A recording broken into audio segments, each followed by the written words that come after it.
Bonsoir à tous, bonsoir à toutes, bienvenue dans CSP Time numéro 26, un CSP Time que nous enregistrons exceptionnellement au Dunk, le bar associatif du groupe des supporters les Eagles, et nous en profitons pour remercier notre invité durant ce CSP Time, le président des Eagles, Jean-Louis Chanier, et fondateur donc de ce groupe de supporters.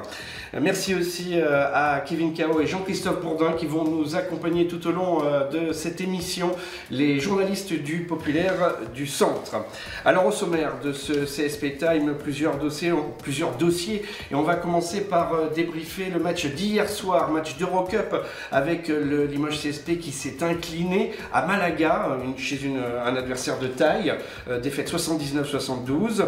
Dans le deuxième quart-temps, nous partagerons avec Jean-Louis, notre invité, sa vie de supporter. On a plein de questions à lui poser pour savoir tout ce qui le motive, comment s'est construit ce groupe des Eagles qui compte encore aujourd'hui plus de 300 membres.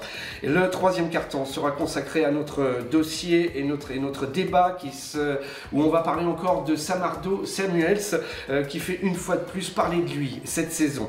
Et puis nous terminerons dans le quatrième carton pour évoquer le 104e Classico, match très attendu qui se tiendra en fin de semaine entre Limoges et Pau et Aboblan. Grosse ferveur autour de cette rencontre. CSP Time numéro 26, c'est parti. Et on commence tout de suite par un retour sur le match d'hier soir. On s'excuse, entre parenthèses, de la qualité sonore de cette émission, liée aussi au déménagement, vous l'avez compris, dès cette émission, donc au Dunk, ici, chez les Eagles. Je disais, on revient pour commencer sur le match d'hier soir, défaite du CSP à Malaga, 79-72. Malaga, c'est vrai que c'était du gros pour le CSP, mais est-ce que la marche était trop haute pour Limoges, Kevin? Sur le papier, la marche était trop haute, comme face aux deux autres formations qui sont Valence et Partizan. Le CSP est face à 3 formations d'Euroleague. Mais on a vu que le CSP aurait pu le prendre ce match. Dans le Money Time, ils étaient, si je m'abuse, à -3 ou à -4 à 3 minutes de la fin. Et ils ont eu les paniers pour revenir dans le match. Je pense qu'ils auraient pu le prendre très clairement et que la marche n'était pas si haute que ça. Mais finalement, ça fait aujourd'hui le CSP a toujours à 0 défaite, à 0 victoire au top 16 de l'Eurocup. Et le CSP, alors qu'il aurait pu gagner chacun de ses 3 matchs précédents, n'a toujours pas gagné malheureusement. Jean-Christophe, qu'est-ce que vous avez pensé de cette rencontre hier en Espagne? C'est comme dit Kevin, ils sont pas loin mais ils y sont pas. Et c'est un petit peu le même refrain depuis ce début d'Eurocup. Effectivement, 3 matchs que on a l'impression que le Limoges CSP aurait pu prendre, mais finalement ils ne le prennent pas. Ça veut dire aussi qu'il manque. Alors c'est des petits détails, hein, à chaque fois, un ballon perdu, un tir raté, hier soir une remise en jeu alors que ils ont l'occasion, il y a eu une faute technique, ils ont l'occasion de revenir, ils font la remise en jeu, ils la perdent de façon totalement stupide. Donc voilà, c'est ces petits détails qui font la différence. Et puis en face, oui, il y a une grosse équipe, c'est une équipe qui était en Euroleague la saison dernière, et puis il y a un banc à rallonge, voilà, mais la réalité c'est que Limoges, ok, ils sont prêts, mais ils y sont pas. Jean-Luc, vous avez trouvé Limoges décevant hier soir? Non, décevant, non, c'est pas le mot, mais si près, si loin. C'est-à-dire que je pense que les 3 matchs, on peut les prendre. On peut le prendre à Belgrade, on peut le prendre contre Valence, on peut le prendre contre Malaga, mais on n'en prend aucun. C'est-à-dire que si près, si loin, on se rend compte de la marge qui reste au Limoges CSP pour revenir dans les grands d'Europe, tout simplement. Pas déçu parce que l'objectif était le top 16. On est au top 16, après c'est que du bonus, en espérant qu'après ce soit autre chose en championnat. Oui, mais on est là à se contenter de se dire bah, le top 16 est atteint, ça y est, il faut qu'on se contente de ça. À une époque, Limoges ne se contentait pas de ça. Ils n'avaient pas envie de se contenter d'un bonus en disant ouais, on va faire du top 16 pour apprendre. Alors c'est la réalité de l'équipe d'aujourd'hui, voilà, c'est la réalité de la Jeep Elite, mais malgré tout, pour un club comme Limoges, ça reste malgré tout décevant de voir que voilà, la Coupe d'Europe, on est là pour faire de la figuration. À une époque, le Limoges CSP allait en Coupe d'Europe et c'était pas pour faire de la figuration. Ouais, mais excuse-moi Kevin, mais en contrepartie, quand on regarde la poule de Villeurbanne et quand on regarde la poule de Limoges, il n'y a pas les mêmes clubs. Donc, oui, mais c'est comme le calendrier de Dijon, hein, on se souvient de la déclaration, si on avait eu le calendrier de Dijon, on ne serait pas là. Donc si on avait eu la poule de Villeurbanne, on ne l'a pas. Et voilà, au bout du compte, le C'est compte pas tout à n'y est fait la pas. même chose quand même, entre un calendrier et une poule. C'est vrai que la poule de Limoges est quand même solide. Et Ah mais c'est certain. pour Hein. moi, elle est solide parce que Limoges se qualifie in extremis aussi. c'est parce qu'ils sont quatrième. C'est Voilà. parce qu'ils sont quatrième de la première phase et qu'ils se qualifient in extremis pour le top 16. Et du coup, forcément, ils affrontent le premier, le deuxième et le troisième d'autres groupes. Donc forcément, ils ont une poule beaucoup plus compliquée, quoi. Alors c'est avant tout une réalité économique. Je partage votre avis, Jean-Christophe, mais si Limoges doit viser plus haut, doit aussi grossir parce que grandir économiquement. Ah ben après, il y a plein de choses. À l'époque que vous souliez tout à l'heure, Limoges était économiquement fort. Alors, il y avait de ça, et puis il y avait aussi la réalité, c'est que Limoges, à la grande époque, même si il ne faut pas remonter, enfin la grande époque, la dernière grande époque c'était 2000 quand même. Et il y avait au sein de l'équipe 1, 2, voire 3 joueurs de très haut niveau européen. Aujourd'hui, Limoges n'a pas de joueurs dans son effectif de très haut niveau européen. Des joueurs de bon niveau, mais après, pour exister dans ces Coupes d'Europe, il faut être du très haut niveau. Et là, on ne l'a pas. Tout simplement, Limoges n'a pas les moyens de s'acheter un Mathias Le Sort, qui hier, je crois qu'il a joué 20 minutes à peine. N'a pas les moyens de s'acheter un Dio ou Labéry, la semaine dernière, qui a joué face à Valence et qui ont joué tous les deux moins de 20 minutes. Donc hier on perd parce que Malaga a beaucoup de rotation, a beaucoup de talent. Sur le poste de pivot, ils ont le bûcheron géorgien Chermadini, si je le prononce bien, et Mathias Le Sort qui sont des top joueurs. Si on avait ne serait-ce qu'un joueur de cette trempe dans notre équipe, peut-être que ça serait différent par exemple. Alors Limoges a joué ses 3 premiers matchs, ses trois adversaires, 3 défaites. Est-ce que c'est fini pour espérer justement continuer? Comptablement, non. Non. Comptablement, non. Après, ça va être compliqué, faut pas se voiler la Il face. faut qu'on se méfie. Dans une émission de CSP Thème, j'avais dit, après avoir perdu sur le parquet de Gigna, qui avait obtenu sa seule victoire en Eurocup, qu'on n'irait pas au top 16. Donc on va attendre On va un faire peu. pareil, on va faire pareil. On va attendre un peu. Mathématiquement, effectivement, comme dit Jean-Louis, il reste 3 matchs. Si on les prend, ça passe. 2 à domicile. Voilà. Maintenant, Aller gagner à Valence, c'est pas facile. il faudra aller gagner à Valence peut-être. Et puis, avec ce qu'on a vu sur les matchs allés, il faudra quand même se les peler. Hein, Belgrade et l'Étoile Rouge de Belgrade et Malaga, même à domicile, ça sera quand même compliqué. On n'aura pas longtemps à attendre. De toute Non, façon, c'est ça va vite, hein. déjà la semaine prochaine. Donc Voilà. Malaga, Beaublanc, c'est la semaine prochaine, donc on sera vite fixé. Et Jean-Louis qui nous accueille ici, vous nous accueillez finalement chez vous, hein, dans cette association, dans vos locaux. Merci déjà de nous recevoir dans CSP Time. C'est vrai que vous avez un bel équipement ici pour recevoir ces supporters. C'est très chaleureux entre la restauration, le bar, le côté cosy aussi. Oui, tout à fait. Ben, déjà, c'est un grand plaisir de recevoir nos amis du Populaire exceptionnellement ici. Mais on fait comme on peut. On est très content d'avoir ce local qui est quand même exceptionnel en France, parce qu'il faut le dire. Il n'y a que 4 groupes de supporters en France, tous sport confondus, qui ont un local comme ici. On peut les citer, les Tigers de Lens, les Winners à Marseille et les Magic Fans à Saint-Etienne. Donc c'est 3 clubs de football. Et juste là, en petit 4e, la tête basse, il y a les Eagles. Pourquoi? Parce que tout simplement, il faut beaucoup d'adhérents pour financer un loyer, payer, etc. Ah ben rien n'est simple. Il n'y a que les grosses Il y a- associations qui peuvent se payer Il y a ça. plein de gens qui disent qu'on fait du business. C'est du business, oui, mais c'est du business pour les adhérents. Avec les adhérents, avec les non-adhérents, parce qu'on a ouvert un petit peu plus maintenant qu'on fait la restauration, qu'on fait la partie brasserie qui a été validée l'année dernière par les dirigeants de la préfecture et tout ça. Et maintenant, il y a plus de gens qui viennent manger avant match et après match. Et Laurent, c'est encore plus de 300 membres aujourd'hui qui Oui, appartiennent c'est aux ça. Eagles. C'est ça, il y a plus de 300 membres donc, qui appartiennent aux Eagles. Il faut développer, il faut faire pas mal de choses, dont moi, la partie cuisine que je m'occupe, que j'aime énormément. Bon, il n'y a pas que moi dans cette partie cuisine, j'ai beaucoup de bénévoles, j'en ai 3-4 qui m'aident, parce que bon, c'est une grosse mise en place à faire, à prévoir, les repas, donc c'est quand même... compliqué, oui. Non, mais la vie de supporter, il n'y a pas que pour nous, même si c'est difficile à comprendre des fois, mais il n'y a pas que l'instant Beaublanc. Il y a aussi l'instant ici qui est très important. Tu parlais de la chaleur et de l'ambiance, mais ça fait partie du truc. Et que si on n'avait pas ça aujourd'hui, je ne suis pas sûr qu'on existera encore. Parce que faire comme on faisait tout à fait au début, être dans un bar qui ne nous appartient pas, un lieu qui ne nous appartient pas, c'est nettement moins chaleureux. Et Laurence l'a dit, un grand merci à tous les bénévoles que ce soit les barman, les cuisiniers, tout le monde, parce que c'est important. De tous âges, hein. Vous avez des jeunes, des anciens. Vous avez tout. 5,77 Ouais. cette saison. Alors, l'un comme l'autre, je suppose que vous êtes un peu tombé dans la marmite, dans le CSP. Quand vous étiez Surtout petit. moi. Non. Il y a longtemps que vous suivez donc cette équipe, que vous êtes fan. Ouais, 41 pour moi. 41 ans, hein. Un peu moins pour Laurence, je pense. 40 ans à peu près, oui. Ah oui, oui, oui. Ah, c'est vrai, c'est Parce un peu que moins. j'ai toujours habité le quartier, moi, je suis du quartier, donc voilà, j'ai vu la construction de Beaublanc, donc je les ai suivis un petit peu, mon père m'a emmené au Sœurs-la-Rivière, donc voilà, non, j'ai toujours baigné pratiquement avec le CSP, et il est très fan. Ouais, j'ai une question pour Jean-Louis, Oui, je je me t'en souviens, il m'en avait parlé, c'est une anecdote sympa. C'était à la salle municipale et avec André Buffière qui t'avait fait une remarque un peu particulière.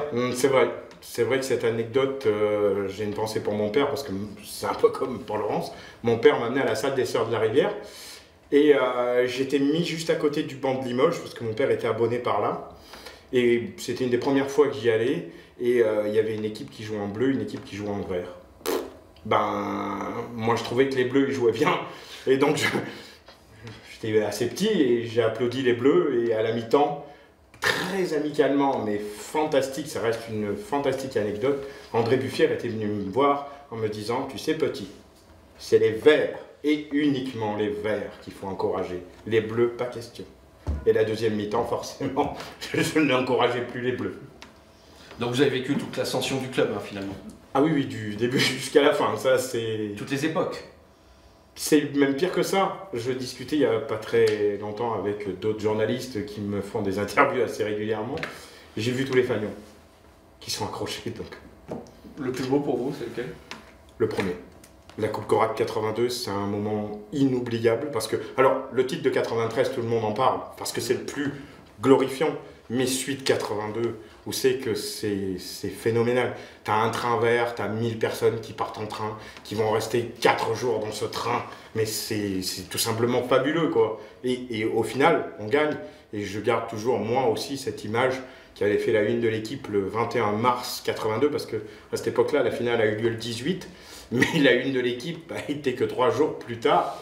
Et c'était avec Apollo Faye, que je salue d'ailleurs, qui est devenu un vrai ami pour moi, où c'est qui tend cette Coupe Corac à ces milliers de supporters limougeaux qui sont dans cette tribune. La photo est prise et c'est moi qui suis là. Comme quoi j'existais déjà. Alors, Laurence, vous participez aussi à l'organisation, certes en cuisine, mais aussi l'association organise de nombreux déplacements. On était à Chalon. Ouais, vous, pas tous systématiquement, mais... Ah ben non, ça devient compliqué. Vas-y, pardon, Laurence.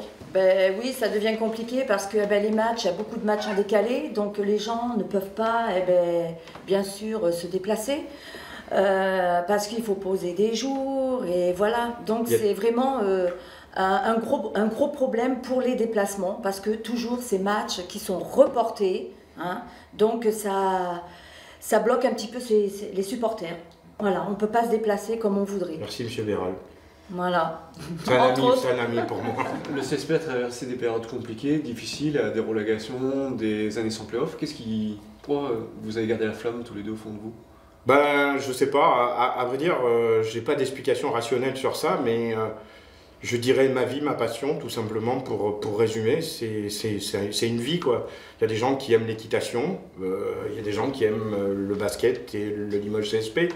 Après, quand on allait dans les salles de N1, encore, comme à Autun, Jean-Christophe peut témoigner? Oui, on en a parlé parce que à Autun on était 4 et j'en ai bien d'autres à Saint-Vallier ou ailleurs. On n'était pas nombreux et malgré qu'il y a toujours eu quand même beaucoup de gens qui sont restés fidèles au club, hein, il n'y a pas non plus, on n'est pas 4, hein, mais voilà, c'était compliqué. On a vécu avec ces gens-là et on a survécu avec ces gens-là. On est encore là et aujourd'hui, même si le club change peut-être de direction ou de choses comme ça, je parle bien sûr au niveau des dirigeants, pas de la direction ouest ou nord, mais on sera là, quoi qu'il arrive. Qu'est-ce qui te pousse à créer ce club en 2004, hein, c'est ça? 2007. 2007, ouais. 2007. Ce qui me pousse, c'est un match, alors c'est pas autant, c'est Loudan, je crois, ou quelque chose comme ça, qui est à Limoges, et je passe mon temps à regarder mes baskets. Je suis dans Beaublanc, et je regarde pas le match. parce que je reconnais plus Beaublanc. Je reconnais plus ce que j'ai vécu pendant des décennies.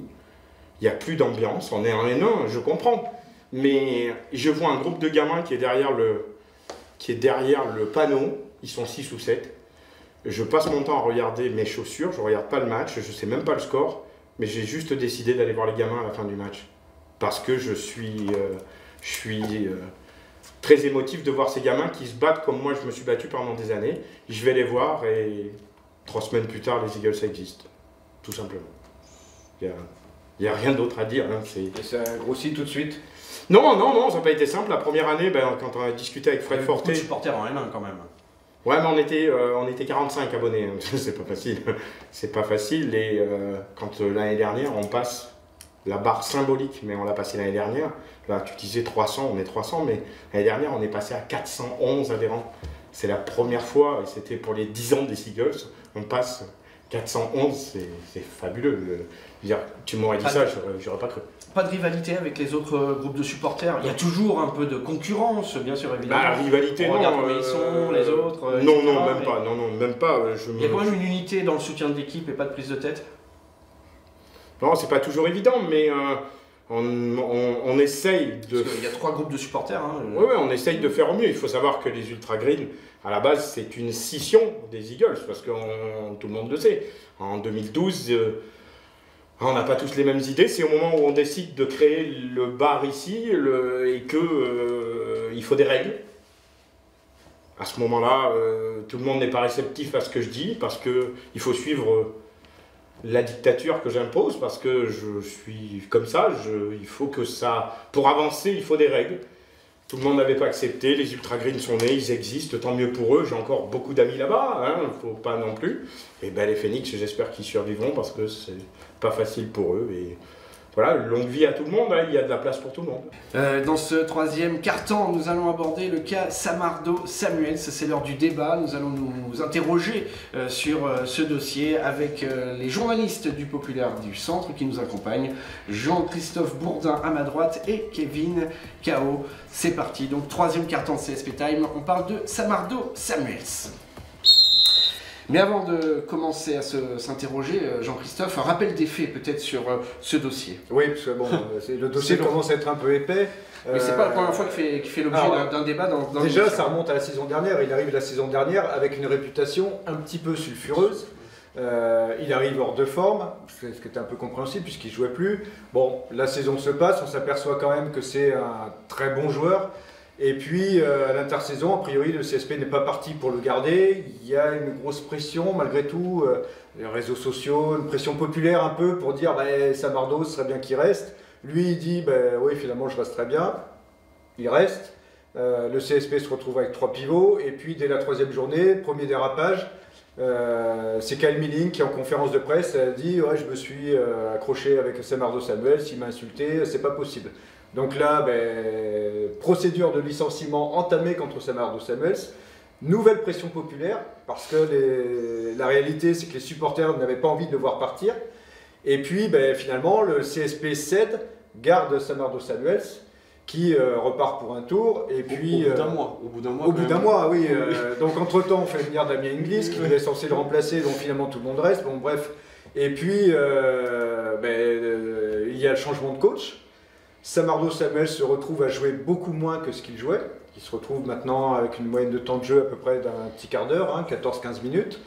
Donc pour un joueur de son statut, on se dit c'est peut-être pas beaucoup. Bon, après il y a la réalité du terrain. Et puis nouvel accrochage lors du dernier match, c'était la semaine dernière contre Valence. Le jour de son anniversaire, il a passé 6 minutes sur le terrain. Donc il a fait savoir qu'il n'était pas forcément très content. Donc on peut considérer que c'est un nouveau petit accro avec son entraîneur. La réalité est là, maintenant, Samardo Samuels, il joue à peu près un quart d'heure. Ce n'est plus le pivot titulaire du Limoges CSP, puisque clairement aujourd'hui c'est Jerry Boutielé qui est pivot numéro 1. Qu'est-ce qu'on fait de Samardo Samuels? Est-ce qu'un joueur de son statut, de son salaire, est amené à jouer un quart d'heure au Limoges CSP? Et on peut poser la question. Pour compléter, donc on a perdu même Jaïté en route, parce qu'on avait 3 pivots. Également. Parce qu'on avait Boutielé, Samuels et Jaïté, donc Jaïté a été mis à la porte. Et Samardo, la semaine dernière, le lendemain du match de Valence, a déclaré en conférence de presse que si c'était pour jouer 10 minutes par match, il était prêt à partir. Voilà, on a posé les clés du débat. Alors maintenant, est-ce qu'on le garde ou est-ce qu'on le garde pas? Alors c'est à vous de nous donner aussi votre avis sur cette question, parce que c'est vrai que c'est un joueur qui compte, c'est un joueur qui a de la qualité. Il a prouvé d'ailleurs même à Limoges qu'il avait réussi à s'adapter, à avoir de bonnes performances. Alors une vraie question se pose sur ce cas. Qu'est-ce qu'on en fait aujourd'hui Après, le souci, il est défensif, hein, d'abord. Voilà, moi personnellement, alors j'étais à Chalon et à Chalon, Djeri Boutsielé est excellent, comme depuis plusieurs matchs, il monte en puissance. Mais par contre, quand Samardo rentre, il fait un bien fou, quoi. Donc malgré tout, on peut se poser la question, est-ce qu'il jouera plus que 15 minutes? Moi, je pense que ça va s'équilibrer, parce que je pense que Djeri Boutsielé, même s'il est excellent, il est tout petit peu en sur-régime, et que je pense que ça va permettre à Samardo d'avoir un petit peu plus de temps de jeu, d'équilibrer un peu le truc, et je pense qu'au final, on s'y retrouvera et qu'il acceptera facilement de jouer que 15 minutes. Sur les 2 derniers matchs, à Chalon, il finit dans le Money Time, dans le 5 majeur dans le Money Time. Il prend 2 rebonds très importants, il met un panier très important au panier. Et si on regarde le match face à Malaga, en fait, le CSP était à moins 10 à la mi-temps. Perronnet le met directement dans le 5 au retour des vestiaires. Et il marque, je crois, 5 points d'affilée. Enfin, il fait. On revient à moins 2. Offensivement, dans la raquette, il a fait beaucoup de bien au CSP. En fait, on sait que Samardo a des forces et des faiblesses. Il est très fort dos panier, en fait, il est injouable clairement dos panier. Défensivement, il est plus en difficulté, même s'il a miné quand même à Chalon, il a fait les efforts défensifs. En fait, je pense que moi, l'idée du débat, c'est que en fait, François Perronnet doit l'utiliser clairement avec ses forces et ses faiblesses, et je pense que dans son jeu ou dans son management, j'ai l'impression qu'il s'en passe un peu et qu'il ne l'utilise pas à sa pleine mesure. Voilà moi mon sentiment sur la question. Tu as raison, Kevin. Un gars comme lui, clairement, 15 minutes, c'est un peu du gâchis. Après, il faut se mettre aussi à la place de l'entraîneur. Quelquefois, il y a des trous béants dans la défense. Parce qu'on sait que Samardo, on l'a dit, la défense, c'est pas forcément sa tasse de thé. Il va faire des efforts. Alors quand il fait des efforts, ils vont être un petit peu inconsidérés. Et comme hier soir, il sort au bout de 5 fautes. Voilà, donc c'est pas mais il a défendu. Il a défendu. Après, il y a des fautes qui sont un peu sévères, sifflées contre lui face à Malaga. Donc voilà, il y a peut-être un équilibre à trouver, une adaptation à trouver aussi peut-être, que quand on est avec Samardo Samuel sur le terrain, c'est peut-être des adaptations de défense. Donc là, c'est peut-être le rôle du coach. Alors après, on va dire, mais qu'est-ce qu'il y connaît lui? C'est un journaliste, c'est pas un technicien. Je suis d'accord. Mais bon, il y a un moment, on est aussi des observateurs du basket. On peut quand même avoir un avis. Avoir un avis. Il existe une palette de moyens suffisamment large dans la tactique du basket pour pouvoir jouer avec un Samardo Samuels peut-être un peu plus que 15 minutes. Et puis, les adaptations en défense, on en tirera peut-être le bénéfice à l'autre bout du terrain. Parce qu'offensivement, ça reste quand même une force de frappe incroyable. Le meilleur exemple finalement c'est Axel Bouteille, qui est au top de sa forme en ce moment, qui est intégré dans le 5 majeur de François Perronnet. On sait qu'Axel Bouteille n'est pas un grand défenseur, mais il en tire la quintessence de ce joueur aujourd'hui. Il est en pleine bourre Axel Bouteille, même si on sait qu'il ne défend pas. Et pourquoi ne pas reproduire la même chose avec Samardo Samuels, qui offensivement est très bon comme Axel Bouteille, mais qui défensivement est un peu moins fort, quoi. Je pense qu'aujourd'hui, Boutsielé est en pleine forme aussi, et que Samardo un peu dans le creux, mais j'espère que, pour le bien du CSP, sans un Samardo Samuel, ça va être compliqué d'aller chercher des playoffs, même voire plus, quoi, en fait. Est-ce que le risque dans cette décision de François Perronnet, c'est peut-être que le joueur perde son implication? On peut perdre le joueur, hein. Il perd son implication, il perd son envie, il rentre sur le terrain en traînant des pieds. C'est le risque. Hein. Après, même si effectivement, quand il rentre à Chalon, il n'a pas un temps de jeu énorme et il est super important. Donc là aujourd'hui, on a l'impression, depuis le petit accro qu'il y a eu, qu'il a quand même envie. Mais je pense que son envie, si au bout du compte, il reste avec 15 minutes, il y a un moment, ça va lui poser des soucis. Donc, alors après, il faut voir que c'est une décision du coach. Hein, donc simplement, il a fait son choix. Oui. Il a fait son choix. Et que les résultats plaident pour lui. On peut lui donner raison. Oui, mais enfin, Jerry Boutielé, il va durer combien de temps là? C'est ce que j'ai dit tout à l'heure. C'est ce qu'il a dit. En termes de dépenses d'énergie, lui, il donne tout sur un terrain, quoi. Il ressort. On peut reparler de Chalon. Voilà. À Chalon, quand justement Samardo rentre, mais Jerry, il est en apnée. On aurait dit une carpe sur le terrain, quoi. Il était en manque total d'oxygène. Il fallait qu'il sorte pour que. Il ne pouvait pas aller plus loin. Parce que c'est quelqu'un qui se donne et qui. Voilà. C'est pour ça que je pense que franchement, moi, ça peut le faire. Il y a beaucoup d'équipes de Jeep Elite qui aimeraient avoir Jerry Boutielé, Samardo Samuels dans leur raquette. J'en suis convaincu. C'est ce qu'a dit Jean-Denis Choulet, tout simplement. Il a trouvé personne à Chalon pour arrêter Samardo et Boutielé. Et je pense qu'en Jeep Elite, il y a peu d'équipes qui peuvent arrêter ce duo de pivots. Donc ça serait dommage de s'en priver. Et pour rebondir sur ce que disait Jean-Christophe, sur le fait de perdre le joueur, je ne sais pas si tu as remarqué, à Chalon, Samardo avait le visage très fermé. Il a quand même joué pour les autres plutôt que jouer pour lui. En fait, il était quand même, je pense, sur le contre-coup de Valence. Hein. Je sais pas, sur les efforts, il a ressorti tous les ballons, il a joué très peu de 1 contre 1 et il avait le visage quand même très fermé en début de match. Oui, mais malgré tout ça, on a un petit peu réussi à parler avec eux et sur l'implication et tout, il nous a assuré qu'il serait Limoujo et qu'il se battrait pour son club et que ça ne poserait pas de problème. De toute façon, il est un peu obligé. Il sort quand même, il arrive à Limoges avec une réputation un peu pourrie. Il se prend 2 accros en cours de saison. Si il continue dans cette voie-là, il y a un moment, sa valeur marchande, ça sera à son détriment. Donc, quelque part, il est un petit peu dans l'obligation de se tenir. Là, ça reste un joueur professionnel. Hein. Voilà, il est sous contrat. Il est sous contrat, oui, mais après, les contrats. Donc, on surveillera le dossier, le cas, les performances de Samuels sur ces prochains matchs. C'est terminé donc pour ce 3e quart-temps. Le sujet de ce 4e quart-temps, sujet très attendu, avec ce match très important demain soir à Beaublanc, le Classico 104e du nom entre le Limoges CSP et Pau Orthez. Match donc que nous allons décortiquer avant son coup d'envoi. Tout de suite donc dans le 4e quart-temps. Alors, messieurs, pour commencer, je vais vous demander, parce que c'est vrai que c'est le 104e opposition entre ces deux équipes, c'est le match symbolique du championnat de France. Avant de rentrer dans la rencontre de demain soir, est-ce que quand on vous évoque un Limoges-Pau, il y a quelque chose qui vous revient tout de suite en tête, Jean-Christophe? Pas mal de choses, le panier de McCord, le 100e où on se prend une défaite honteuse pour Orthez. Mais je retiendrai peut-être la victoire, alors j'ai oublié l'année, ça devait être 2002 ou 2003 avec Kenny Satterfield qui a fait un passage assez furtif au Limoges CSP. Et pourtant il a mis le panier de la victoire ce soir-là contre Pau Orthez. Et rien que pour ça, Kenny Satterfield est resté dans l'histoire du Limoges CSP. Il n'a pas fait grand-chose, c'est un super joueur pourtant, un peu ingérable quand même, mais il a fait gagner le Limoges CSP contre Pau Orthez et rien que pour ça il reste dans l'histoire. Alors et vous messieurs, Limoges pour moi c'est quoi? C'est compliqué parce que j'en ai fait quand même un petit peu beaucoup sur les 104. J'en ai fait quelques-uns, donc une saveur particulière pour le titre gagné à Pau. Parce que quand tu gagnes... Quelle année? Je sais plus, 80... Fin des années 80? Ouais, fin des années 13, 80. 14 Ouais, non, plus tôt peut-être, non? Plutôt. Ouais, je sais plus, enfin de toute façon, celui-là parce que...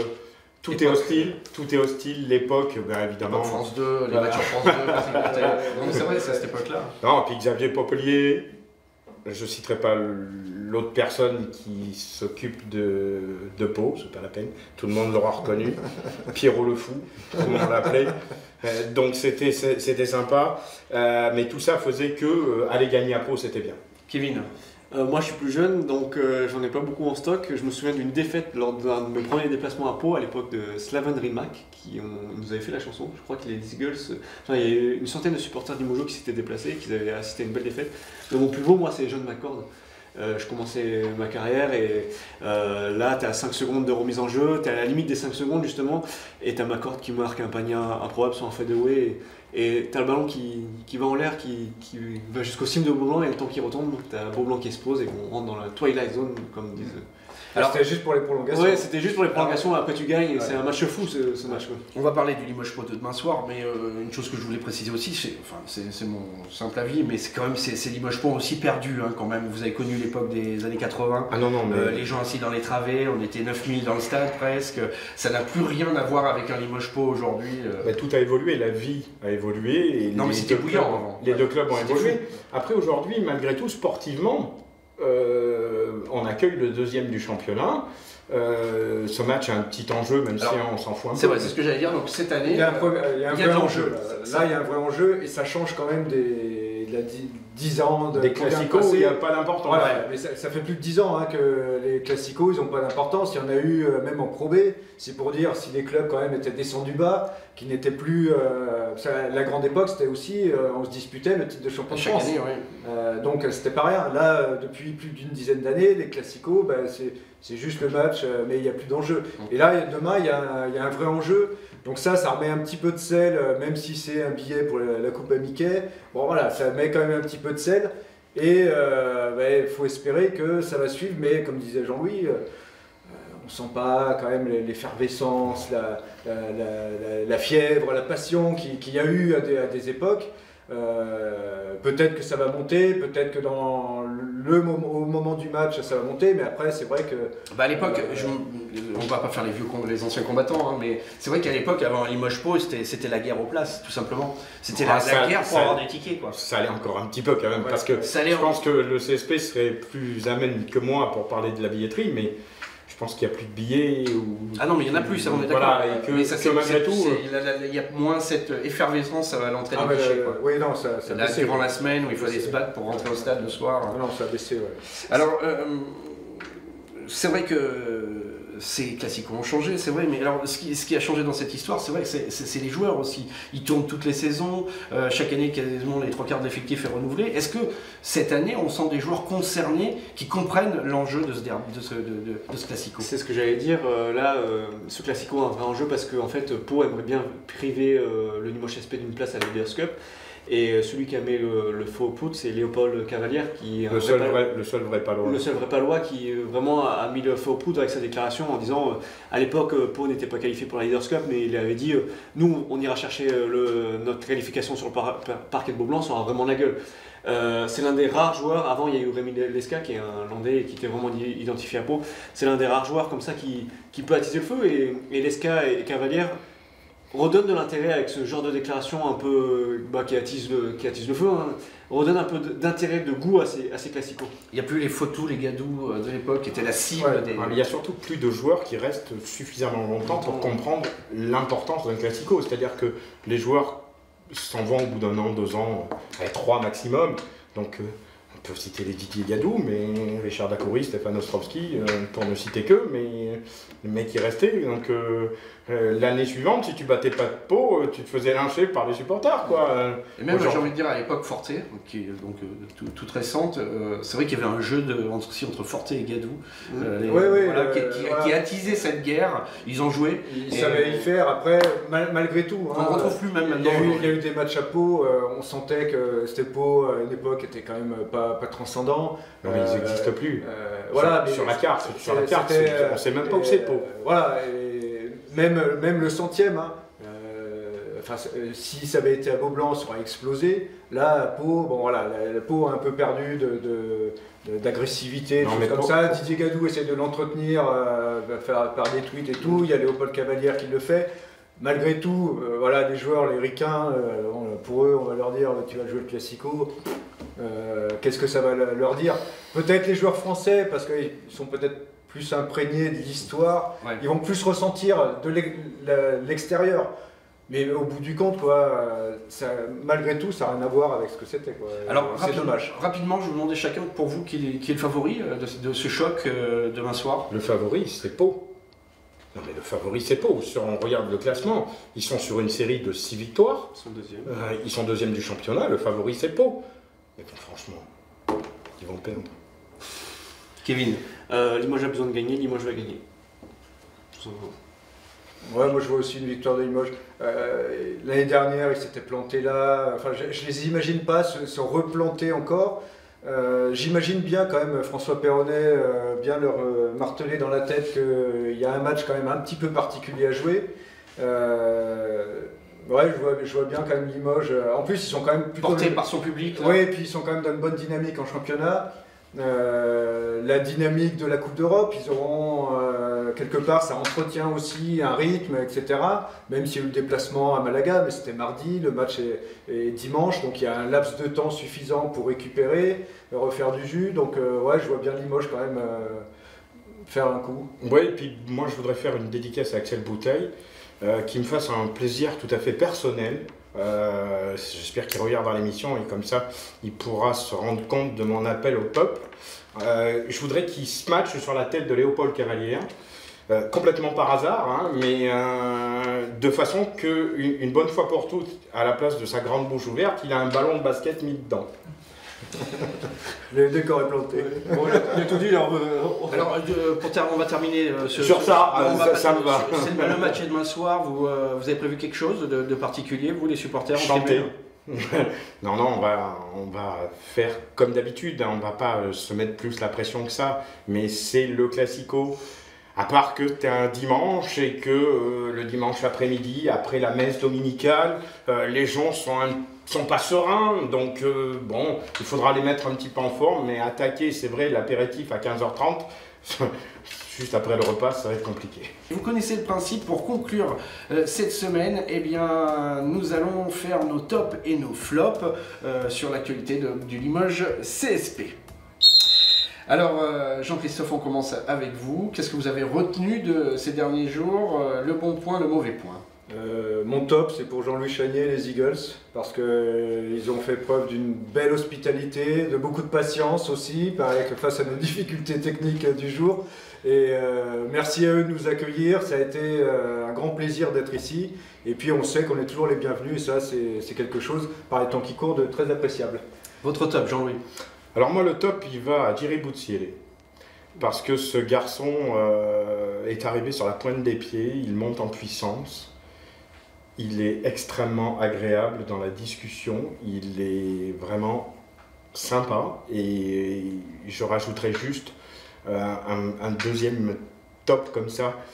C'est à tous les joueurs du CSP qui porteront le maillot du CSP la saison prochaine. Kevin? Mon top, je vais le mettre à François Perronnet et à sa capacité à faire déjouer les superstars en face en championnat. Lors des 2 derniers matchs à l'extérieur, on a affronté David Ebanks, qui est un ancien joueur NBA qui a joué aux Lakers. On a affronté Justin Robinson, qui est le meilleur passeur du championnat et qui est un top joueur. Ces 2 joueurs américains n'ont pas existé face au CSP. La défense du CSP s'est bien occupée de leur cas et ça a fait 2 victoires pour Limoges, donc un gros top pour les adaptations défensives de Limoges face aux meilleurs joueurs d'en face. Alors on va passer maintenant au mauvais point, les cartons jaunes de cette semaine. Jean-Christophe, votre flop? Mon flop, alors au départ je voulais le mettre à Strasbourg qui fait une saison un peu pourrie, mais finalement je vais le mettre au CSP. Alors, c'est son incapacité à pouvoir gagner ses matchs d'Eurocoupe, quoi. C'est agaçant, il leur manque pas grand chose, mais ce petit quelque chose qu'il faudrait, ben, ils l'ont pas. Donc ça fait suer parce que d'être si près d'emballer des matchs d'Eurocup et de ne pas y parvenir, c'est pénible, donc flop au Limoges CSP. Jean-Louis? Alors moi, le flop, il est un petit peu particulier, il est aux réseaux sociaux. C'est-à-dire que aujourd'hui, les gens se sentent investis d'une mission, je ne sais pas, de toujours critiquer, on peut rire de beaucoup de choses, mais je pense que les réseaux sociaux, que ce soit Twitter ou Facebook, ont leurs limites, et que les gens qui ne sont pas capables d'assumer leur nom et leur prénom et qui se cachent derrière des pseudos feraient bien de venir prendre un verre ici. Je les invite à venir se découvrir et à ce moment-là, ils seront dans le top et non plus dans le flop. Kevin, c'est à vous? Flop, j'ai mis mon top à François Perronnet, je vais mettre mon flop à François Perronnet, dans le sens où, un peu ce que disait Jean-Christophe, en fait, ce que nous répète François Perronnet, c'est qu'il est au top 16 pour apprendre et avancer. Ce discours il est difficilement audible lorsqu'on est à Limoges, où à chaque fois on est en mesure de gagner ses matchs d'Eurocup et on ne les gagne pas, et je pense qu'on aurait pu aller au top 16 pour gagner plutôt que pour apprendre. Allez, merci à vous trois donc d'avoir participé à cette émission. CSP Time numéro 26, c'est terminé. Comme eh bien, tous les 15 jours, vous pourrez retrouver donc une nouvelle émission sur lepopulaire.fr. Partagez vos commentaires, donnez votre analyse, voilà, échangez avec nous, avec notre équipe sur le Facebook Le Populaire Sport. Merci de nous avoir suivis. On vous donne rendez-vous donc dans 15 jours pour une nouvelle émission.